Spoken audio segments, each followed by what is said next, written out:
Boa tarde a todos. Estou fazendo esse vídeo para me apresentar, aos que não me conhecem.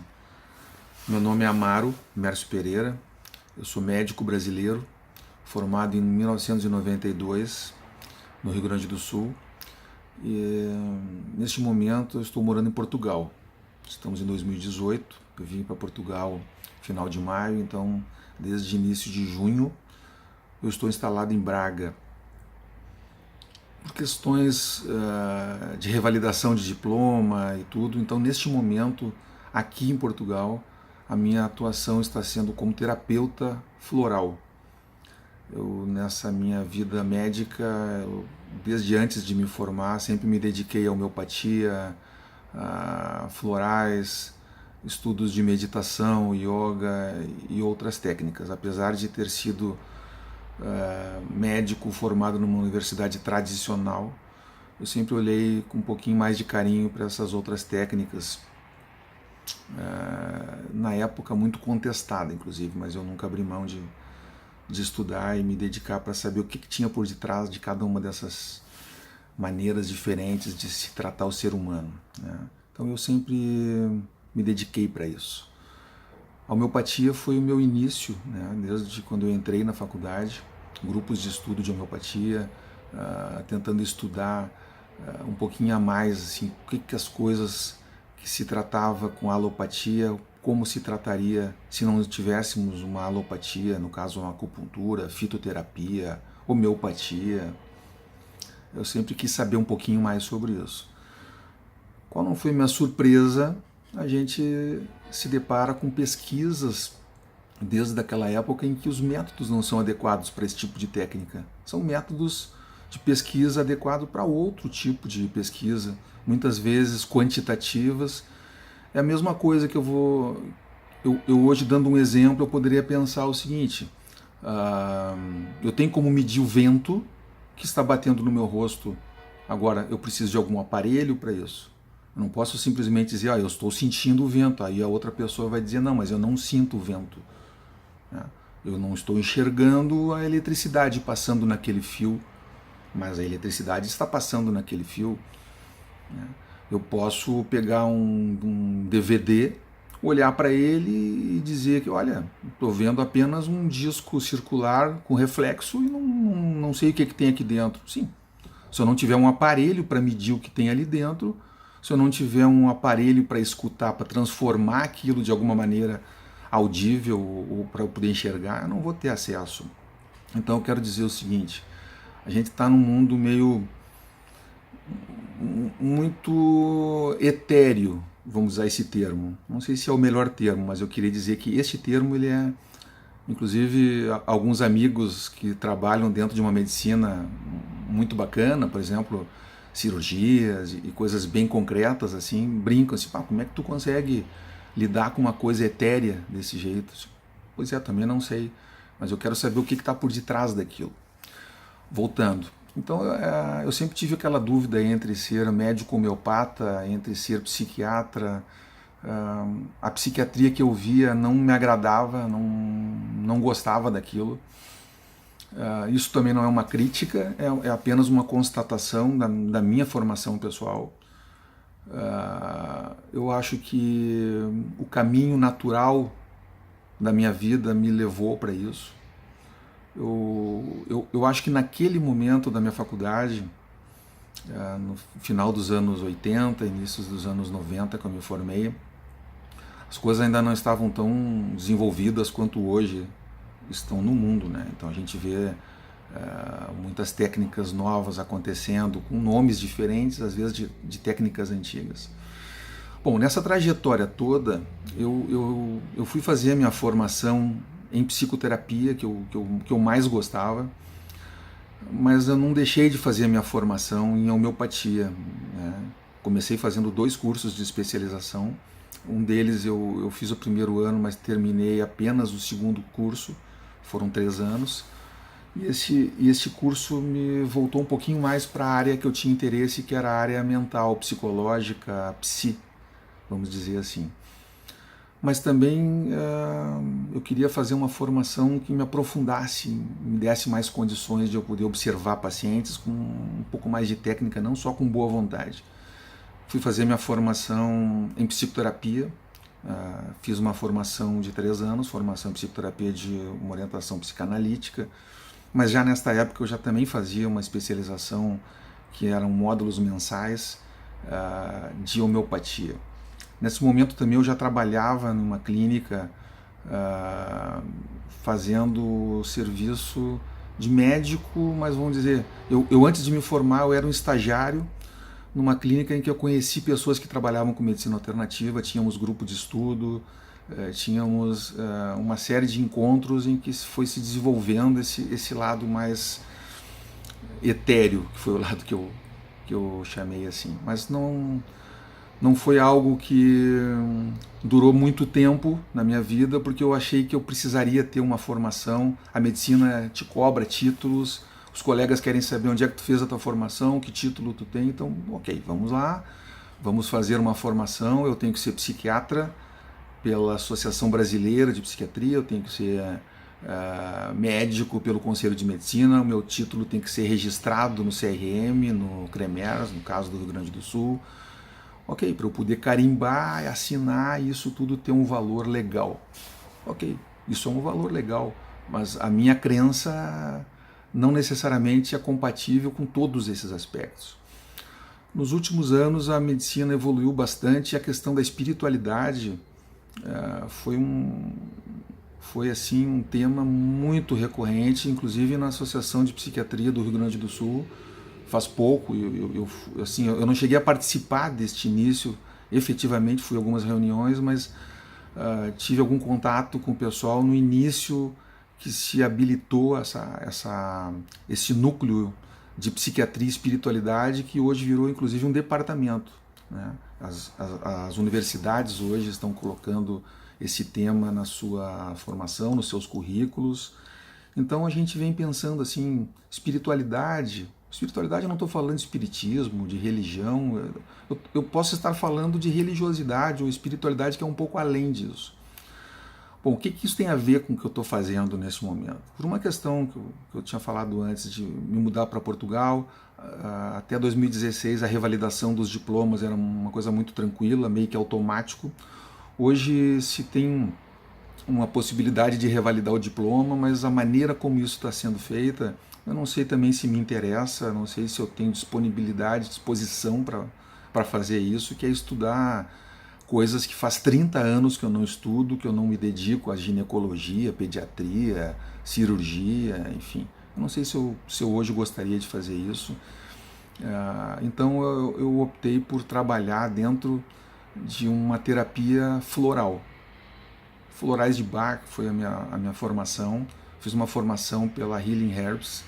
É uma formação pela Inglaterra, com certificado internacional, na qual eu já tinha esses conhecimentos há muito tempo, mas só que eu fui deixando um pouco de lado, porque era muita coisa na minha cabeça, eu preferi fazer uma a uma, com calma, com cautela. E nesse período eu percebi que foi importante eu ter um fundamento, eu ter título, eu ter uma base, eu ter experiência de consultório, que eu sempre me dediquei para a psicoterapia, apesar de ter sido psiquiatra, medicar e tudo, eu sempre olhei para o paciente de uma forma, tentar entender o que aquele sintoma representa, o que é essa ansiedade, o que é gatilho do que, para onde é que vai, não basta apenas medicar. Eu posso até medicar, mas eu quero saber por que eu estou medicando e o que esse paciente está sentindo. Essa foi minha preocupação. Então, neste momento, a terapia floral me proporciona trabalhar dentro da área que eu sempre trabalhei, algo que me deixa numa situação legal para trabalhar, eu não estou fazendo algo ilegal, né? E dentre as técnicas que eu posso utilizar dentro da terapia floral, que é trabalhar com as essências das flores, dentro dos sentimentos, das sensações das pessoas, os manejos que podem ser feitos são dos mais diversos, né? Então, nada me impede de fazer um manejo A, manejo B, dentro de uma psicoterapia voltada ao floral, né? Então, nós estamos, neste momento, Até aqui na Europa a psicoterapia está sendo questionada por alguma associação, que tipo de associação vai comandar, vai coordenar.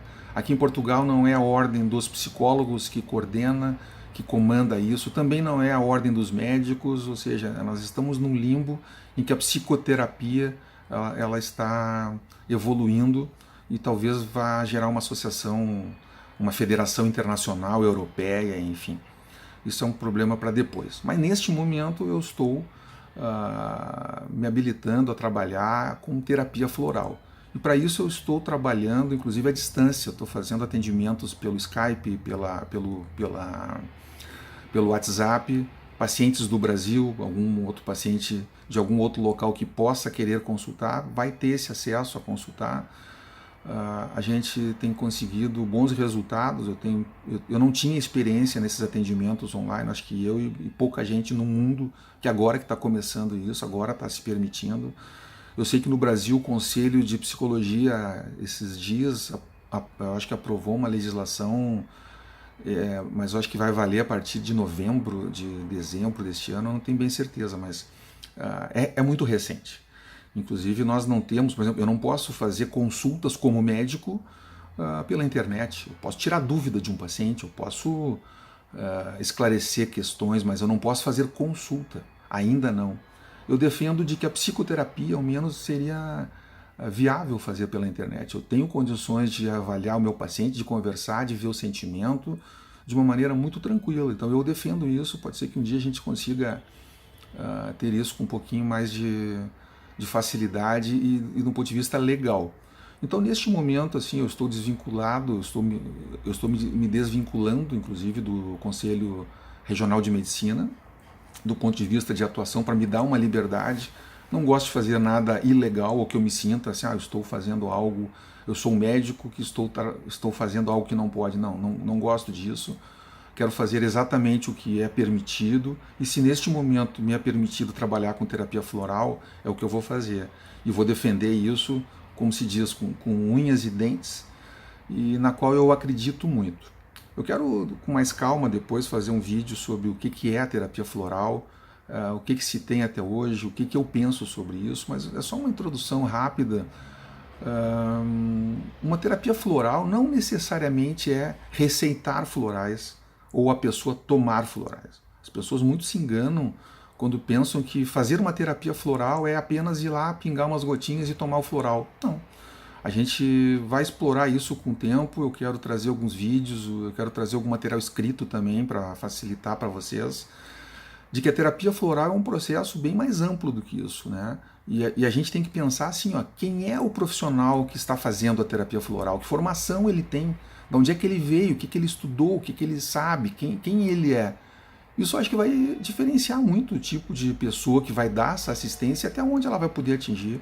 Cada um com a sua formação, com as suas limitações, nós todos temos as nossas, mas eu acho que é importante a gente ter uma formação, a gente saber de onde é que a gente veio, e as pessoas que vão consultar vão querer saber disso, e eu aconselho que sempre saibam mesmo quem é a pessoa, de onde é que ela veio, por que ela está ali, até onde ela pode ir, para a gente saber. Então assim, a terapia floral é um método utilizado a partir de essências de flores, em que no método de Bach, o Dr. Bach foi quem desenvolveu isso, era um médico inglês que chegou a ser homeopata também e foi trabalhando, desenvolvendo algumas coisas diferentes do padrão da homeopatia, e nas pesquisas que ele fez ele chegou a trabalhar com as flores, que é onde ele se diferenciou da homeopatia, inclusive na técnica de preparo dessas essências, na maneira de conseguir aquilo ali. Então, outra hora a gente vai falar com mais calma sobre isso. Essas essências trabalham sentimentos, como os nossos sentimentos, sabe? Se eu estou com medo, por exemplo, eu não vou dar um remédio para passar o medo, né? Se eu estou com medo, é porque talvez me falte segurança, mas então eu preciso trabalhar a minha segurança. O floral trabalha num complemento, como se fosse um yin e o yang. Existe um complemento, existe a chave na fechadura.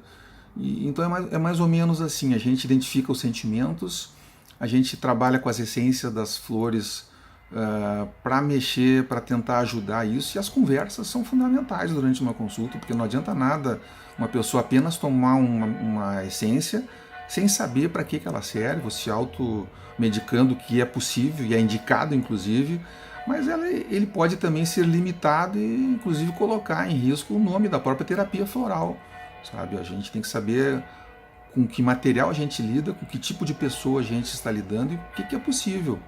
Terapia floral é bom? Excelente, adoro. Homeopatia é bom? Muito bom. Alopatia é bom? Ótimo. E a psicoterapia? Maravilhoso. Agora, se eu pegar um paciente com transtorno psiquiátrico, psicótico, querendo se matar, eu talvez não vá conseguir apenas fazer psicoterapia, nem apenas dar um antidepressivo, e muito menos dar floral, e muito menos dar homeopatia. Esse paciente vai precisar mais do que isso, ele vai precisar ser cuidado, ser protegido, talvez numa internação, com médicos ali a toda hora, com um grupo né, um sistema de enfermagem, de um controle rígido, para que essa pessoa fique protegida dela mesma, né? Então, assim, a gente pode pensar que cada técnica tem a sua limitação. Sim, eu não vou poder utilizar para tudo todas as técnicas. Quer dizer, eu sempre digo o seguinte: alguém tem alguma dúvida de que o antibiótico funciona? Eu não tenho, acho que ninguém tem. Pois é, mas e se pegar uma apendicite aguda? Pois é, o antibiótico já está limitado, tem que ir para a cirurgia. E a cirurgia funciona? Óbvio, quantas pessoas fazem uma cirurgia, seja ela qual for, e resolvem o seu problema? Sim, mas e se for um câncer? Pois é, aí a cirurgia não vai resolver. Claro, aí tem que ir para a quimioterapia. Funciona? Claro que sim. Tem gente que se cura. Tá, mas nem todo mundo. E por aí a gente vai. Então, assim, ó, toda técnica tem a sua limitação e tem que ser muito bem indicado. Eu quero, com o tempo, trazer um pouquinho mais do meu trabalho para vocês. Quero que vocês me ajudem também nos comentários. Eu estou aberto às críticas. Inclusive, neste momento, eu só estou fazendo essa exposição minha mesmo, como profissional, porque eu estou numa fase da minha vida que eu estou aberto às críticas, com muita humildade, que eu acho que é o que a gente precisa para estar sempre aprendendo. Eu fui fazer uma formação com colegas que não eram médicos, e é impressionante o que a gente, no meio da medicina, se fecha. Inclusive, eu vou fazer um comentário, eu vou falar por mim, não quero falar por nenhum colega. A gente que aprende muitas vezes que o médico é o máximo do conhecimento, o médico é o que sabe tudo, tal. A gente esquece do enfermeiro, que não é apenas um auxiliar de médico, é uma outra formação, uma pessoa que tem uma condição de fazer coisas que o médico nem nunca viu na vida, gerenciamento de pessoas, trabalho com material que médico às vezes nem sabe nem do que se trata. Então, tá, mas de pedagogo? Mas o pedagogo trabalha com ensino, com tantas coisas diferentes que a gente não tem nem noção. E a gente quer ensinar a medicina como? Tá, mas e o serviço social? E eu quero dizer o seguinte, o jornalista, eu quero dizer que a gente tem hoje um mundo repleto de possibilidades vindas dos mais diversos níveis, pessoas com formações e locais completamente diferentes. E esse encontro numa discussão é fundamental. É muito bacana a gente poder discutir um caso com uma ideia da pedagogia, com uma ideia da filosofia, com uma ideia da enfermagem, com uma ideia médica, com uma ideia, enfim, das mais variadas. Isso só acrescenta, e eu agradeço muito a minha formação, em que eu participei com um grupo de pessoas nesse nível, né, com formações completamente diferentes da minha, e eu vou dizer que me ajudou muitíssimo nessa minha nova fase. Também quero fazer um agradecimento para eles num outro momento, com mais cautela, com mais calma também, vamos dizer assim, mas já fica assim o meu agradecimento a todos esses profissionais que de certa maneira me acompanharam, e eu quero fazer uma ressalva especificamente aos psicólogos, que foi com quem eu mais trabalhei, com quem eu mais me identifiquei nesse período, e quero dizer o seguinte: parabéns a vocês que estão nessa luta, que estão desenvolvendo técnicas, e eu, quando saí da medicina, não sabia nada de psicologia, e durante a minha formação de psicoterapia, durante 3 anos, vocês não têm noção o que eu remei, o que eu tive que aprender, o que eu tive que estudar para chegar num nível mínimo para começar a entender alguma coisa que na medicina nunca ouvi falar. Então é isso, gente. Eu quero deixar um abraço para vocês, quero dizer que estou aberto às críticas, é um vídeo apenas de uma apresentação, é o meu começo, isso vai melhorar com o tempo, eu quero fazer edições, nesse momento não vai ter uma edição. A gente se vê na próxima. Até mais então.